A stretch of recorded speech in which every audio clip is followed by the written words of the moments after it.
umutwe w'abagizi ba nabi ni icyaha gihanwa n'ingingo ya 224 itegeko riteganya ibyaha n'ibihano muri rusange, aho ubihamijwe n'urukiko ahabwa igihano cy'igifungo kuva ku myaka 7 kugera ku myaka 10.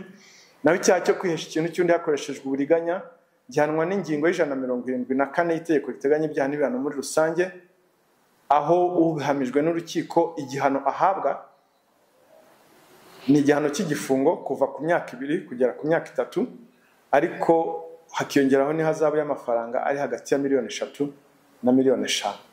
Kwitirira umwirondoro icyaha giteganywa n'ingingo ya 40 itegeko ryerekeye gukumira no guhana ibyaha bikoreshejwe ikoranabuhanga, igihano yahabwa aramutse bihamijwe n'urukiko ni igifungo kiri hagati y'imyaka 3 n'imyaka 5, n'ihazabu y'amafaranga y'u Rwanda iri hagati ya $1,000,000 na $3,000,000. Gira amakenga ubima amatwi.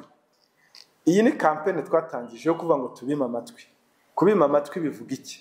Byose bihera, ibi byaha bihera ko wabateze amatwi utagize amakenga. Turavuga ngo gira amakenga ubima amatwi, kuko byose bihera kubatega amatwi ukumva ugakurikiza ibyo bagutegetse.